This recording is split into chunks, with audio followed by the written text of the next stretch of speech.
Assalamualaikum warahmatullahi wabarakatuh. Sampurasun wargi dulur baraya sadayana tepang dangu deui sareng simkuring Mang Ian dina acara anu maneh nyaeta dongeng Sunda. Dongeng zaman kiwari ala kiwari anu nyaritakeun lalakon kahirupan mangsa bihari. Kumaha dararamang palawargi sadayana mugi aya dina ginanjar kawilujengan rahayu berkah salamet amin ya Allah ya rabbal alamin. Dina wangki dieu simkuring sijam midangkeun hiji jejer carita anu judulna Ratu Jin Toloheor bagian anu kalima karya Kang Rompis II. Nyaeta lalakon Ratu Jin sareng nyimimi anu tuker peran ya kumargi sarimag pisan siga kemar teh ya. Langkung rame kepali di tigening balawarginya. Tah kumaha carita anu salajengna ulah ka mana-mana tetep di channel Kisah Tanah Sunda. Namung sataacana dilajeng kade ulah hilap kanu teu acan subscribe mangga di subscribe heula supados aya notifikasi kanggo jejer carita anu salajengna. Kanggo anu parantos subscribe simkuring ngahaturkeun rebu nuhun raksa ketika bingahan mugia sing tiasa ngahiburnya tiasa janten rencang dina aktivitas palawargi sadayana anu nuju di bumina anu nuju di perjalananana atanapi nuju di kantor pada melanana sareng ulah hilap di like oge di komen supados aya interaksi di antawis urang sadayana sareng ulah hilap di share nya mugia wasilah palawargi sadayana nu kersa nge-share ieu dongeng Sunda khususna di zaman kiwari dongeng Sunda tiasa nanjeur deui amin ya Allah ya rabbal alamin. Supados teu nyangkulong tingkana waktos ayo urang sami-sami neraskeun lalakon ieu Ratu Jin Toloheor bagian anu kalima karya Kang Rompis II. Mangga kaparayun sadayana wilujeng ngadangukeun prung.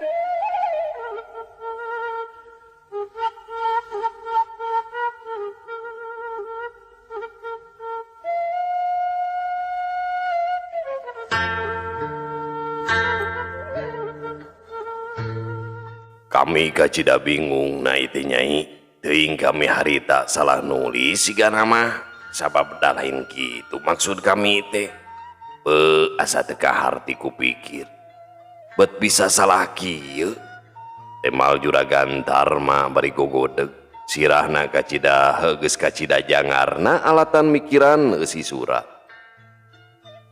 Kanggo sim abdi mah tetep bae bade nyungsi eusi serat. Kumargi tos paheut pasini aya tawisan abah sareng abdi. Upami teh mah abah lepat nyerat, abdi mah teu apal. Margi iserat di damelna tos 3 sasi kapengker. Asa pamohalan upami lepat nyerat teh. Kitu ceuk Ratu Arum, keukeuh manehna mah ngudag eusi surat ka saluyuan.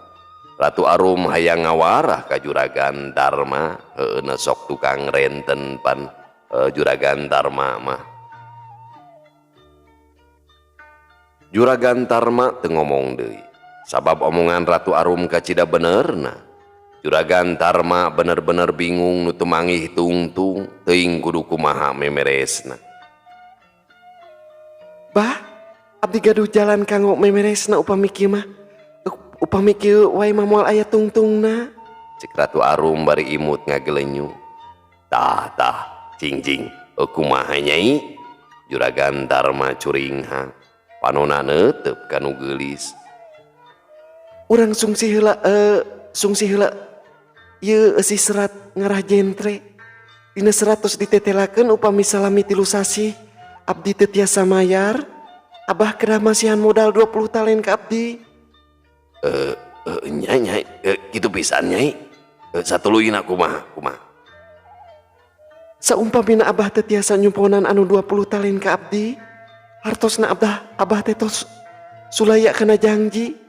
Sametan abdi ka abah dianggap lunas. Anu rugel tangtos abah panginten. Ih lain rugi deui atuh tapi kabobolan anu kacida gedena nyai. Ayeuna abah wayahna mayar heula ka abdi 20 talen. Ngara abah teu sulaya kana janji. Teu talangke Juragan Tarma ngodok sakuna. Sok duit ditunda dina meja. Terus kumaha tah nyai? Ieu artos ditampi ku abdi, nu hartosna abdi anger gaduh sametan 20 talen ka abah. Nya tak bener pisan nyai. tidak kubae atuh hutang juk punah teu pupugu. Abdi ayeuna bade mayar ka Abah 20 talen. Tapi saacana sateacana Abah kedah ngadamel serat heula. Anu netelakeun abdi tos mayar sametan ka Abah. Sok ngadamel heula seratna. Cik Ratu Arum bari imut. Mangga Nyai. Emal Juragan Tarma kawas munding ditenok. Munding ditenok cucungikna ningnya palawargi. Nurut gitu. Juragan Tarma ngagugu kana omongan Ratu Arum. Juragan Tarma ngojengkang heula ka kamarna, teu lila geus kadinya deui bari mawa kertas, kaloba deui pamikir. Utrut bae Juragan Tarma nulis anu netelakeun lamun Nyi Mimi geus mayar hutang ka manehna. Surat teu poho diteken ku Juragan Tarma. Rengse surat dijieun song dibikeun ka Ratu Arum, teu talangke. Surat gancang diteken ku Ratu Arum. Ari Nyi Iting teu milu cumarita, ukur nengetan ketakna Ratu Arum jeung Juragan Tarma. Tah seratna tos rengse ditawis ku Abah sareng abdi. Ayeuna abdi bade mayar sametan nu ageungna 20 talen. Mangga Bah ditampi. Cik Ratu Arum nyokot duit tina meja, song dibikeun ka Juragan Tarma. Oh nuhun Nyai, ieu duit ditarima ku kami. Nu hartina Nyai geus teu boga hutang ka kami. Temal Juragan Tarma bari ngasupkeun duit kana pesakna. Muhun Bah, tos Balumbang Timur taya kakaitan deui perkawis sametan. Ieu serat ku abdi dicana kanggo buktos ngarasa sami-sami regreg. Kitu pokna Ratu Arum panonna ngiceup sabelah ka Juragan Tarma. Pugu bae Juragan Tarma nepikeun kata giwur, dumadakan hatena pating seredet. Sanes kirang sononya Bah, margi abdi aya kaperyogian anu sanesna. Abdi sedia pamit bae. Cik Ratu Arum deui bari jung nangtung. Nuhun Nyai, bisi aya keperluan mah tong asa-asa kari ngomong we ka kami. Temal Juragan Tarma. Beungeutna biar marah mah wahing ku bunga.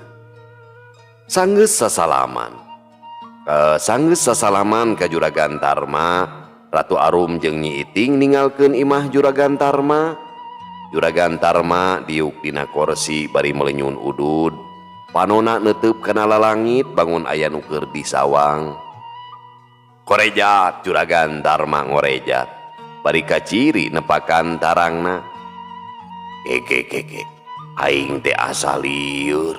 Ongko aing nu ngahutangkeun, tapi aing nu mayar. Lamun kieu mah duit anu dibayarkeun ka aing teh heuh anger duit aing sorangan. Beuh.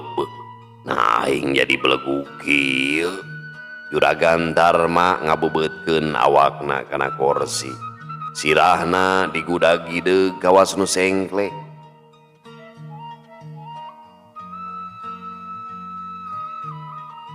Marengan dina hiji poe, samangsa wanci haneut moyan, Nyi Iting geus aya di imah Ambu Esin. Kabeneran, Ambu Esin jeung Ratu Arum keur popolah di pawon. Nah tas di mana ileng teh Iting? Wayah kieu geus nganjang ka dieu. Cik Ratu Arum tumanya ka Nyi Iting anu sisinarieun isu keneh geus ulin ka imahna Ratu Arum. Ari Ratu Arum jongjon mulak-malik goreng asin. Wing tas mulang ti Aki Odong, nyokot jengkol keur lalap. Kabeneran kamari Aki Odong tas mupu. Temal Nyi Iting bari nembongkeun gemolan jengkol dina sampingna. Cik Nyai, ambu minta 5 SMA. Tapi nu ngarura keur coel camel. Ijikeun bae kana lalap rumbah. Cik Ambu Esin bari nyait aseupan tina seeng. Burulu sangu dibahekeun kana boboko. Nyi Mimi ngalaan jengkol tina sampingna terus bae ditunda dina wadah lalap. Nyai, muntong wara balik urang dahar ngeriung di dieu. Kayak sekalian anter si Nyai Mimi ka sawang anteran bapana. Cek Ambu Esin deui bari ngadekul ngakeul sangu. Mangga ambu. Mimi, bisi ilaing arek ngilu ngala impun ka balong Mang Udin. Mangke berang arek dibedahkeun. Cek Nyi Iting ngajakan Ratu Arum ngala impun ka balong. Ke, nah dibedahkeun Nyai. Arek aya karyaan. Ambu Esin miheulaan tumanya. Muhun ambu. Jang odas putra Mang Udin bade disepitan saur nama. Walau Nyi Iting, Keun atuh ari geus puguh mah arek nyunatan. Mangke sore bapana sina nepungan ka imah Jang Udin. Aya cau 5 turuy di kebon. Hitung-hitung merek kanu rek hajat. Pupuriheun duit mah teu boga. cek Ambu Esin deui leungeunna nyokot jengkol terus bae dibelahan. Nyai, Jai tarasi bisi tutung deuleun. Sakalian renos eta cengekna. Ambu Esin ngasongkeun mutu jeung coet ka Ratu Arum. Teu talang ke Ratu Arum ngadekul nyieun samel. Satu tas rengse popolahna sarerea gugap kana alasna. Bias naon ieu teh ambu meni seungit kieu. Cek Nyi Iting bari ngamung alasna. Nyaho teuing Nyai. Bias bawa si Nyai Mimi eta mah. Temal Ambu Esin. Ya temal Ambu Esin bari ngeduk sangu kana piringna. Sok bae dahar elin gitu ya. Sok bae dahar Iting. Untong loba tatanya mangke kuing dibere sakarung heueuh. Cek Ratu Arum bari seuri. Sok lah hutai laing Mah Mimi. Kos nu nya weh. Temal Nyi Iting bari ngabegegan. Nu alompreng pating lalimet karasa nikmat sanajan dengan sangu kawilang basajan. Komo Ratu Arumah daharna kacida segutna mamemom kawasieun beakeun. Lamun dahar asin digares jeung cucukna. Nyi Iting ukur ngareretan ka Ratu Arum ngan teu lila pok bae nyarita. Kabina-bina teuing Mimi, dahar asin teh kawas ucing digares reujeng cucukna. Paduli ting si Iting. Cucukna ge pan sarua dibeuli. Temal Ratu Arum tonggoy ngahanca alasna. Ari Ratu Arum kacida kabitana ningali Ambu Esin jeung Nyi Iting pating caletrok ngadahar jengkol. Leungeunna nyokot jengkol dicoelkeun kana sambel nurutan nu sejen. Heuda maklumnya Ratu Jin iraha teuing atuh dahar jengkol. Kadawak di dahar ngan teu lila panon Ratu Arum buncelik bari sungutna calawa. Sabab kaangse sungutna bau hangru. Duh, tobat ieu teh kahakana naon Iting? Sungut nepi ka bau hangru kieu. Cek Ratu Arum bari ngutahkeun jengkol tina bahamna. Ratu Arum bibiri gidigan. Gelis tapi bodoh ilaing Mah Mimi. Geus nyaho nu kieu teh jengkol. Temal Nyi Mimi bari nyikikik seuri. Nyaho sia Iting mamawa nog orai ka dieu. Sungut uing meni bau kieu. Ratu Arum ngarongkong nyokot cai leguk nginu. Tapi anger bahamna bau meni meledos. Lain nog orai Mimi. Jengkol deuleun. Kawas nu kakarek wae ngadahar. Temal Nyi Mimi heuh Nyi Iting bari nyikikik seuri. Ratu Arum teu nemalan, tapi daharna teu nuluy sabab bau jengkol teu daek leungit. Ambu Esin ukur nyerengeh seuri ngabandungan polah Nyi Mimi jeung Nyi Iting teh. Rengse tina dalaharna Ambu Esin beberes wadah arek dibawa ke tampian. Nyai, ambu arek kacai heula heueuh. Ke sakedeung deui anteuran bapa hidup ka sawah. Geus diwadahan kari ngejingjing. Cek Ambu Esin nitah ka Ratu Arum nganteuran Mbah Kune ka sawah. Unyuk sumangga ambu, kesakantenan bari ngalaimpun jeung Nyi Iting. Temal Ratu Arum bari teu boleh sungar sengir ku sabab bau jengkol anger meledos. Ambu Esin ngelek wadah terus bae init ka tampian. Iting, kumaha carana sangkan sungut teu bau hangru kieu? Duh, mata lieur kana hulu. Cek Ratu Arum tumanya ka Nyi Iting sangkan bahamna teu bau jengkol. Kacida ilaing mah Mimi. Podo teh dibiakeun ku sorangan. Atuh naon hesena kari ngadahar beas terus kekemu bauna bakal leungit sia. Temal Nyi Iting bari gogodeg panghelokeun ku kalakuan Nyi Mimi. Ratu Arum teu nemalan terus bae ngaleos ka jero ngan teu lila geus kadinya bari mawa beas aya kana saleterna. Beas teu sirikna dibaheuman ku Ratu Arum kadenge pating duruk-duk. Wah ebel ilaing mah Mimi. Kadon ngadaharan beas kawas japati bae. Cek Nyi Iting panona mencrong ka Ratu Arum. Hor, kepancek ilaing kudu ngadahar beas ngarasungu teu bau hangru. Maksud uing teh sacanggem lain saleter Mimi. Aduh, kelakuan ilaing mah mahiwal pisan Mimi. Pokna Nyi Iting garo-garo teu ateu.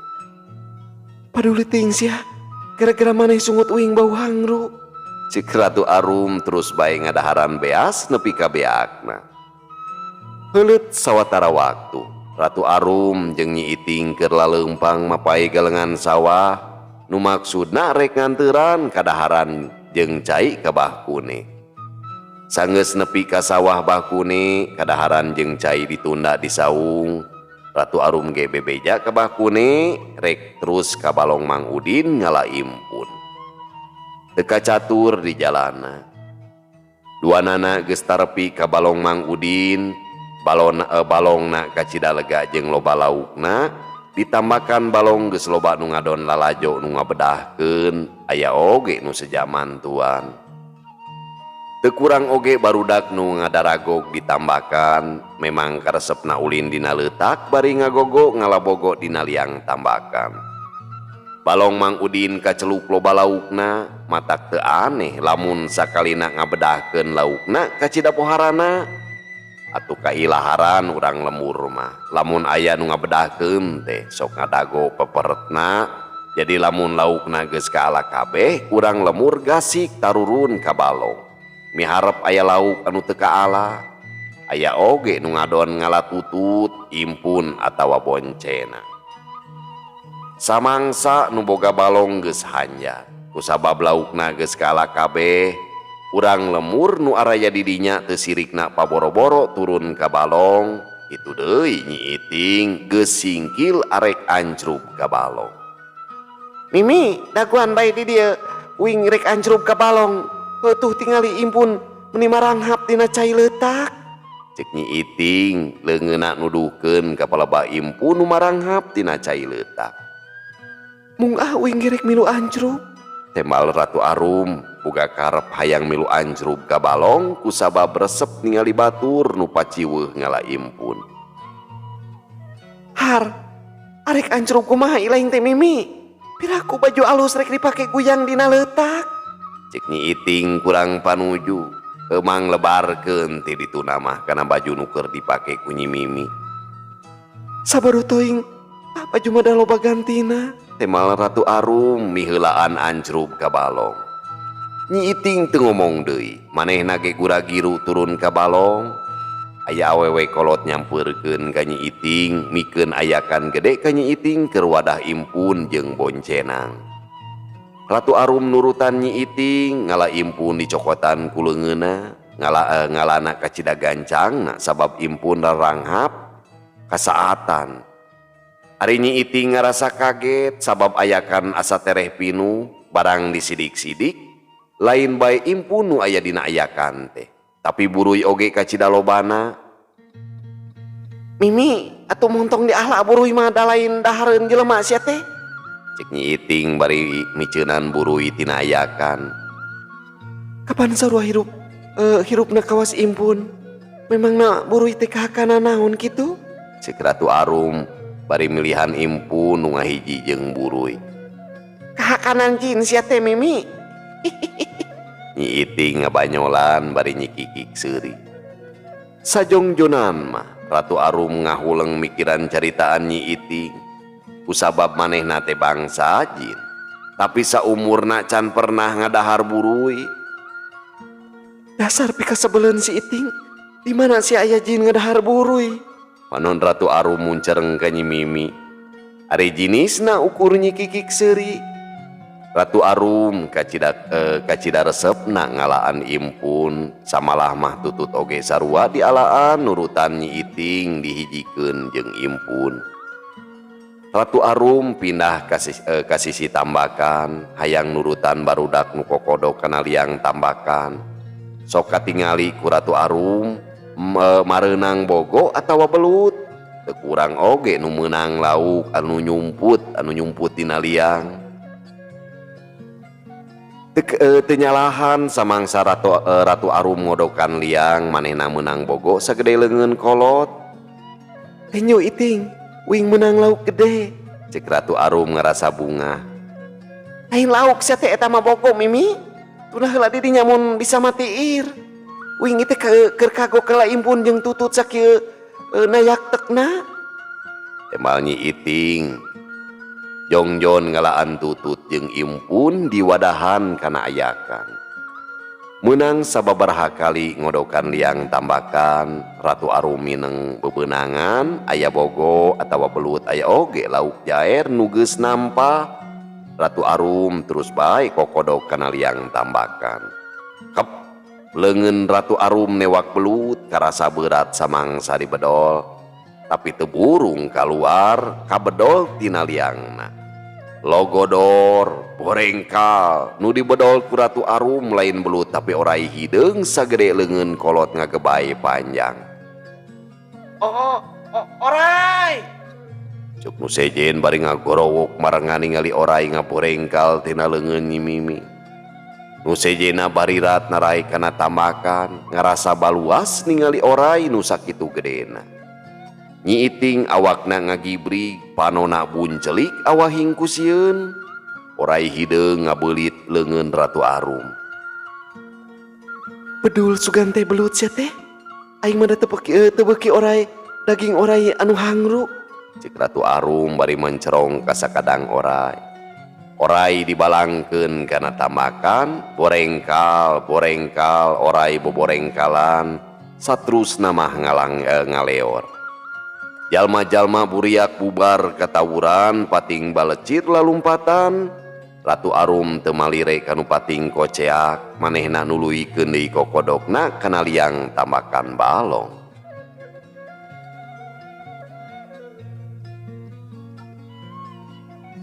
Sakira wanci tunggang gunung, Ratu Arum jeung Amu Esin keur popolah di pawon. Ari bahkune keur indit ka imah anu rek hajat nyaeta Mang Udin. Ari Nyi Iting ngadadak paranas tiris, balukar baluas ningali orai anu sakitu gedena. Impun jeung tutut dibikeun kabeh ka Ratu Arum, kajeun engke menta geus asak cenah. Ku Amu Esin, impun dipais dihijikeun jeung belut katut bogo. Cik Nyai, kulub tutut teh uyahan deui. Tadi teh karek saeutik.